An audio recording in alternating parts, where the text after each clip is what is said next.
Hello and welcome to this Friday edition of FreightWaves Now. I'm your host Anthony Smith, and coming up we're going to have Luke Falasca giving us a broker update. We also have Andrew Cox back with us with a DHL supply chain pricing power index update. But first we're going to go to Zach Strickland with a carrier update brought to you by PowerFleet. Stay tuned.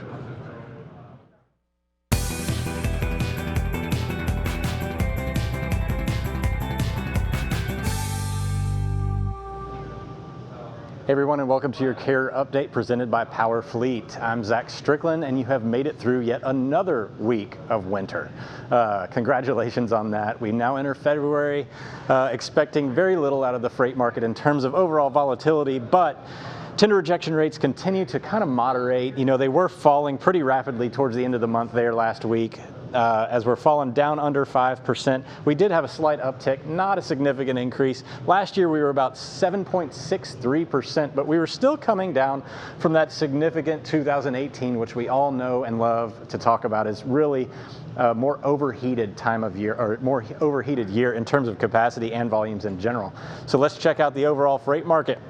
This is our weighted rejection index map right here. So as you all know, anything in the darker blue indicates increasing tender rejection rates week over week, along with a significant amount of volume. Anything in the darker reds mean that you're seeing declining situation, where you're going to see less pressure on rates, potentially less opportunities on the spot market, etc. So right now we've got a system that's pushing off up into the northeast. The snow is now, I think, dropping right now. You're looking at a future map of the weather, but the snow right now is currently positioned right here in Pennsylvania, upstate New York, dropping a bunch of snow right there. So anybody operating out there today needs to be aware of all those conditions.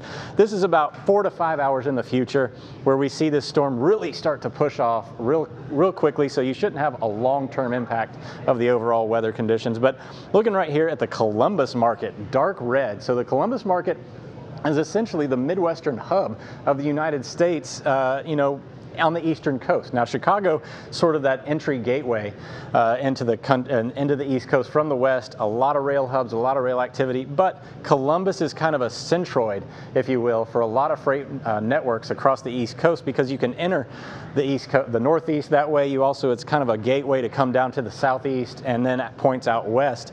So a lot of DC activity, a lot of warehouses in the Columbus market exist. So to see this in dark red means that we should probably be paying attention to why that is happening. So let's break it down. Columbus tender rejection index, van and reefer. So tender rejections for van on the decline. Tender rejections for reefer, however, which is roughly about 10% of overall volume in the market, shooting up here, just not necessarily a trend just yet, but we are going to watch for that to continue.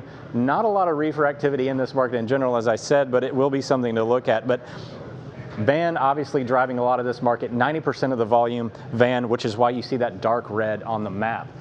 Breaking it down in terms of length of hauls, most of the market itself is a short mid-haul type market. As you can see, the population density out east. You have mid-haul rejection rates, really, they are actually going up. Tweener rejection rates going up, but this short haul dropping off the map. We were about 10.6% yesterday. Looking at the volumes in general, your largest, like I said before, short haul and mid haul combined for about 50% of the overall volume coming out of the Columbus market. Tweener is not too shabby itself, roughly about 22% of the overall market. So volumes are going up in the Columbus market, which is kind of counterintuitive when you think about declining capacity, but that's not always the case. Columbus is obviously in the middle of this huge, densely populated area, a lot of trucks moving in and out of the Columbus market as they travel across the Midwest, big corridors there with I-80, etc. So the other market that I wanted to talk about today is the one going in the other direction. So Minneapolis, Minnesota was a dark blue if you were looking at the tender or the weighted rejection map. Mid-haul rejections going through the roof, along with tweener. So if you are a carrier in this region today, you definitely should be checking out some of the spot market activity to see if you can get a load out of there. You may be able to expand margins even in this type of environment. So tender rejection rates, looking at reefer and van, both of them going up slightly. So either reefer or dry van carriers can potentially find a little bit more opportunity out of this market. Hold a little bit firmer week over week. If you charged something last week, you can probably keep that same rate this week. And that'll do it for today's Carrier Update.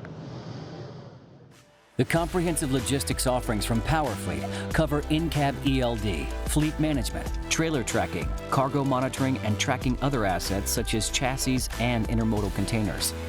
Power up your operations with PowerFleet.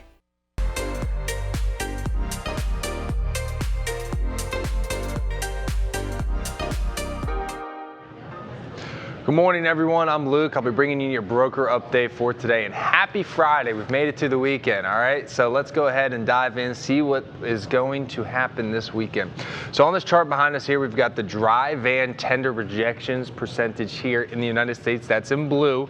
We're sitting right about 5% right there, all the way down in the bottom right-hand corner of your screen. So we're pretty much flat. This will be interesting to see if this is the bottom that we've hit. You'll notice a slight little uptick day over day in tender rejections, ever so slight, not a lot. That blue line there is the one that you want to keep an eye on if you're moving dry van freight. The lower that number goes, the lower carrier rates are going to have to be suppressed to create margins. It's also an opportunity for you to buy market share from shippers, as you can usually get in with a lower rate. The green line, on the other hand, is reefer tender rejections. Also moved down. We saw a little spike here towards like the third week in January, but that has since gone down, and we're sitting right here at about 12.2%. So again, obviously a lot higher than vans, but still a good bit higher. And again, moving downward pretty quickly at a faster rate than dry van is. Now let's take a look at the volume levels. In blue, you have the dry van volume levels in the United States. You're indexed to 6,200. So for the most part, pretty level here in January, minus the holiday dip that you notice here, but we've recovered from that, and we're pretty level. For the most part, not much change there day to day.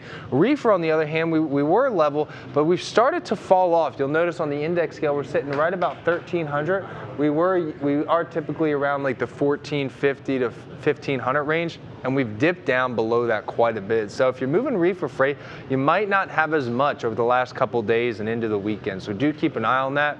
But that may change as if temperatures continue to drop. There might be a little bit more freeze protect freight out there that's needed to be moved.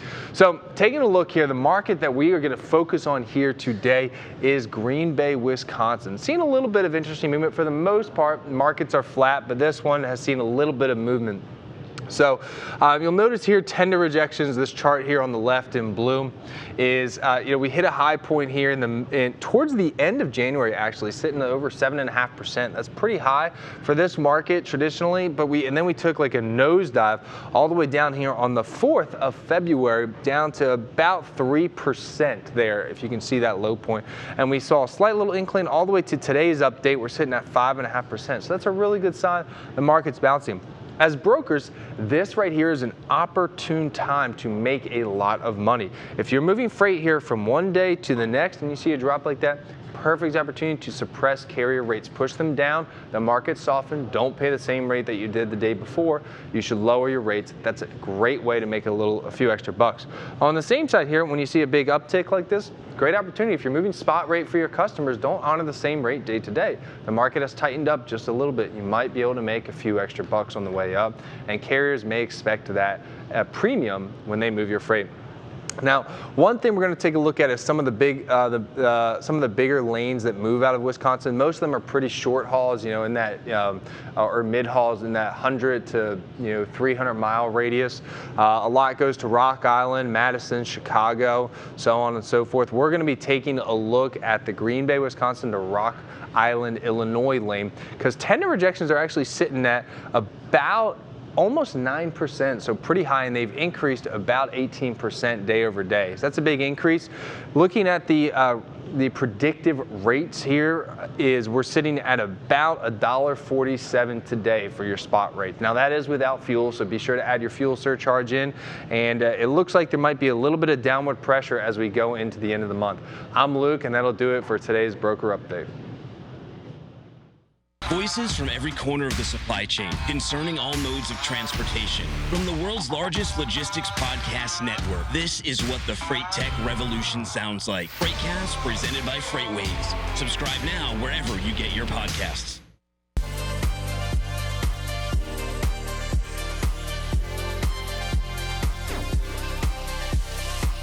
I'm here again with Andrew Cox. Andrew, what do you have for us today? Anthony, today I have the DHL Supply Chain Pricing Power Index update for the week. We report this on Thursday afternoons. The shippers gained a little bit more power this week. Just a quick refresher for everyone, we have shipper, full power would be 0. For the carriers, full power would be 100. Right now we're sitting at 25. If we want to look at this a little bit over time, since we started this back in September, we started out, I think, at 35 or 40. The pricing power kind of fell towards the shippers here in the early months of the late fall. And then a run up towards Christmas when capacity typically tightens and we have an extra volumes, especially with that later Thanksgiving holiday this year. The carriers, gained a lot of the pricing power, but as operations have got back to normal here in January, things have kind of fallen off down back to 25. Gotcha. And so was this move in this latest week expected?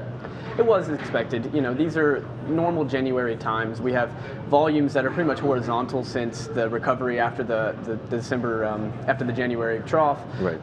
Volumes have been almost identical to the ones last year, so we don't have any, we don't have any expectations for them to grow all that much in the near future. And then rejection rates, our outbound tender rejection rates, our measure of capacity, has continued to fall, meaning capacity has loosened, giving those shippers some more power.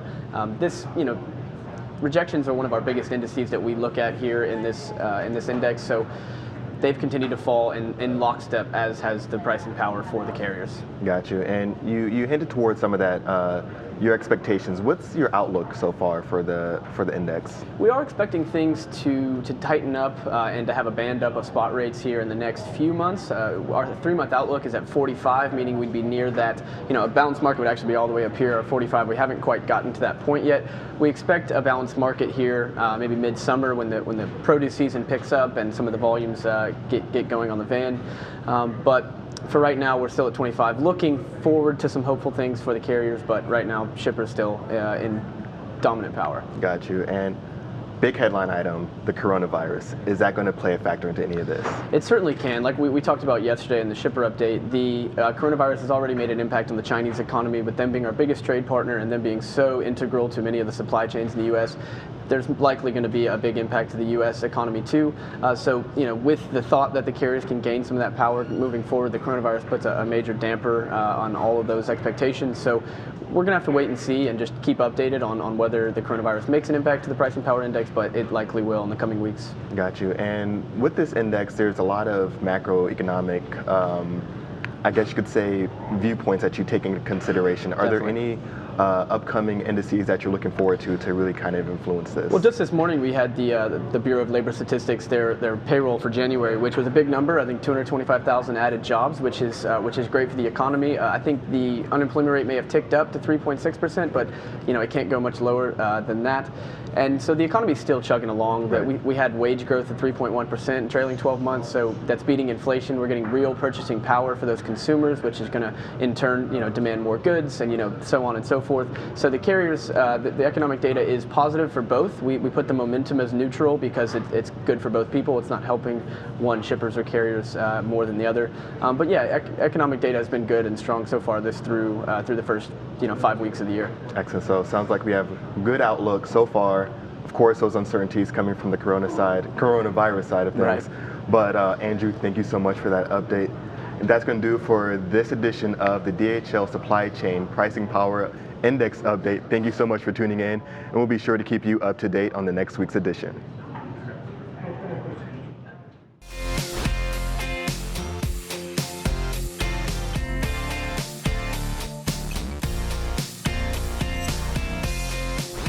That's going to do for this Friday edition of FreightWaves Now. Thank you so much for tuning in. The fun doesn't stop here. We're always posting around the clock, so check us out on all your favorite social media platforms.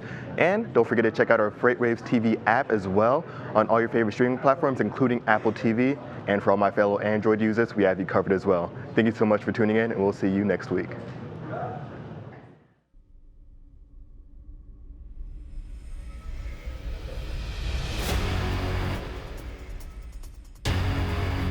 Is the trade war back on?